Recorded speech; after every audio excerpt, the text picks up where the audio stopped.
ہم لوگوں نے نیٹ ورک ماڈل پڑھنا ہے.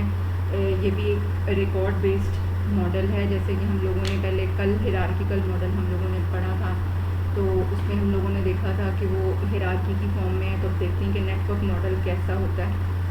نیٹ ورک ماڈل جو ہے یہ ڈیولپ ہوا تھا, جو بھی پرابلمس ہمیں ہیرارکیکل ماڈل میں آ رہے تھے.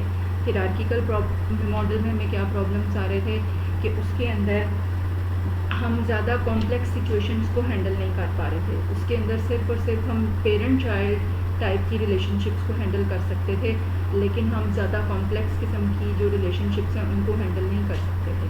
ٹھیک ہے, تو یہ جو ریلیشن شپس ہیں جو نیٹ ورک ماڈل میں بنیں گی, جو کہ پیرنٹ چائلڈ نہیں ہوں گی, ٹھیک ہے, اس کے اندر ملٹیپل پیرنٹ چائلڈ ریلیشن شپ جو ہیں وہ الاؤ ہوں گی. یعنی اس میں ہم نے یہ بات کی تھی ہیرارکیکل میں کہ ایک چائلڈ کا ایک ہی پیرنٹ ہوگا, لیکن نیٹ ورک ماڈل میں ایسا نہیں ہوتا. نیٹ ورک ماڈل میں ایک نوڈ کی طرف کئی بہت سے نوڈس کی طرف سے ایروز آ سکتے ہیں. تو اس میں ہم ایگزیکٹلی اس کو پیرنٹ چائلڈ نہیں پھر بولتے کہ یہ پیرنٹ چائلڈ ریلیشن شپ ہے, بلکہ اس میں ہم ان ریلیشن شپس کو بولتے ہیں سیٹس.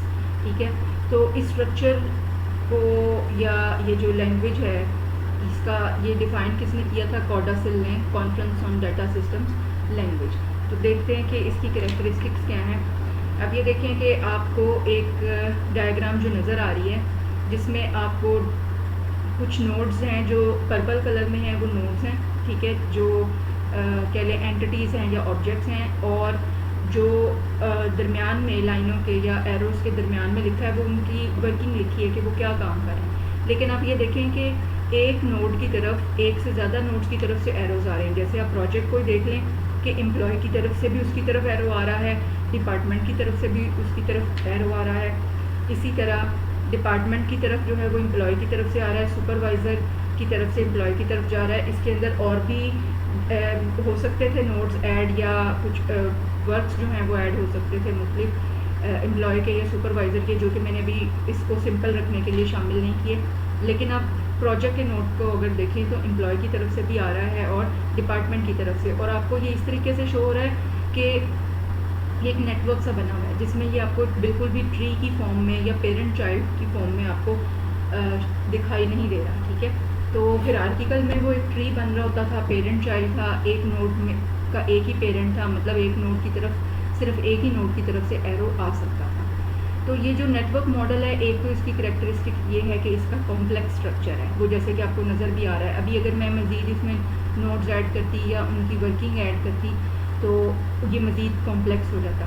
ٹھیک ہے, تو اس میں ہم جو ریکارڈ ٹائپس ہیں ان کو نیٹ ورک کے طور پہ شو کرتے ہیں, اور ہر سب ماڈیول جو ہے اس کا ایک یا ایک سے زیادہ سپر ماڈیول ہو سکتا ہے. جیسے پروجیکٹ آپ کو سب ماڈیول نظر آ رہا ہے تو اس کے 2 سپر ماڈیولز ہیں, امپلائی یا ڈپارٹمنٹ. ویسے ہم ان کو ایز سب ماڈیول اور سپر ماڈیول نہیں بھی لیتے, وہ اس لیے کہ ایک نیٹ ورک ہے. اس کے اندر ہم پیرنٹ چائلڈ یا لیولز کی بات ہی نہیں کرتے کہ کوئی نوڈ جو ہے وہ ہائر لیول پر ہے یا کوئی نوڈ جو ہے وہ لوور لیول پر ہے.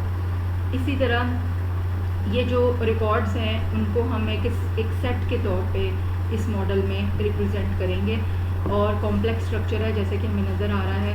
اور جو ریلیشن شپس ہیں وہ پری ڈیفائنڈ ہیں, مطلب کہ جیسے ہیرارکیکل ماڈل میں بھی جو ریلیشن شپس تھی وہ پہلے سے پری ڈیفائنڈ تھیں. جیسے ڈپارٹمنٹ اور پروجیکٹ کی ریلیشن شپ اگر آپ لیتے ہیں تو ہم کہہ رہے ہیں کہ ڈپارٹمنٹ جو ہے وہ پروجیکٹس کو کنٹرول کر رہا ہے. یا اگر امپلائی اور سپروائزر کی آپ ریلیشن شپ لے رہے ہیں تو ہم کہتے ہیں کہ سپروائزر امپلائی کو سپروائز کرتا ہے, امپلائی جو ہے وہ سپروائزر کے لیے کام کرتا ہے, امپلائی جو ہے وہ پروجیکٹ کے لیے. تو یہ ساری جو ریلیشن شپس ہیں یہ پہلے سے ڈیفائنڈ ہوتی ہیں, ہمیں پتہ ہوتی ہیں کہ یہ ان کی آپس کی ریلیشن شپ ہے. اس کو پھر ہم ڈائیگرامیٹیکلی, جیسے کہ آپ کو اس ڈائیگرام میں نظر آ رہا ہے, ہم ایروز اینڈ نوڈس کی مدد سے ان کو دکھا دیتے ہیں.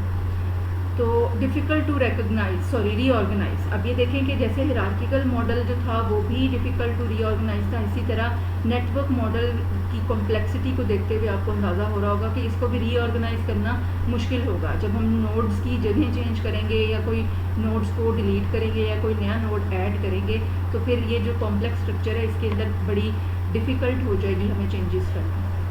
Navigation done by programmer. اب اس کے اندر نیویگیشن ڈن بائی پروگرامر کا مطلب ہے کہ جو پروگرامر ہے وہ پروگرام لکھے گا 3 جنریشن لینگویجز کو یوز کرتے ہوئے. جب اس نے کیا کہتے ہیں, یعنی کہ جب اس نے ریکارڈز کو ہینڈل کرنا ہے جو کہ نیٹ ورک ماڈل پر بیس کر رہے ہیں.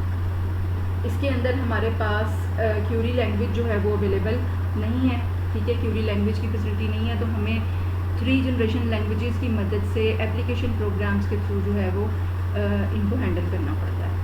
تو اس کے بعد آ رہا ہے 3GL inadequate for handling sets. اس کے علاوہ وہ یہ بھی کہہ رہے ہیں کہ یہ جو 3GL لینگویجز ہیں اس میں ہمیں ان ایڈیکویٹ ہیں, وہ سیٹس کو ہینڈل نہیں کر سکتی. ٹھیک ہے, اور کیوری کرنے کی بھی فیسلٹی اس نیٹ ورک میں. کیوری کرنے کا مطلب ہوتا ہے کہ آپ نے کوئی چیز کوئی ڈیٹا ریٹریو کر کے دیکھنا ہے, یا آپ نے کوئی کیلکولیشن ڈیٹا کے اوپر پرفارم کرنی ہے, تو وہ فیسلٹی جو ہے وہ اس ماڈل کے اندر اویلیبل نہیں ہے. تو یہ تھوڑا سا ایکسپلینیشن تھی اس ماڈل کی کہ یہ کیسا ہوتا ہے. اب نیکسٹ لیکچر میں ہم پڑھیں گے ریلیشنل ماڈل, جو کہ ہمارے اس ڈیٹا بیس مینجمنٹ سسٹم کی بیس ہے. یعنی جو ہم نے اب یہ اس ٹائم جو ہم نے کورس پڑھنا ہے ڈیٹا بیس مینجمنٹ سسٹم کا, اس کی بیس جو ہے وہ ریلیشنل ماڈل ہے. ہم نے زیادہ تر اس کورس میں ریلیشنل ماڈل ہی کو اسٹڈی کرنا ہے. اس میں بے شک آگے جا کے آبجیکٹ ماڈلز بھی آئیں گے اور پھر ان کو ہم کنورٹ کریں گے ریلیشنل میں. تو لیکن جو موسٹ امپورٹنٹ جو ماڈل ہے وہ ریلیشنل ماڈل ہے. تو نیکسٹ لیکچر میں ہم اس کو دیکھیں گے.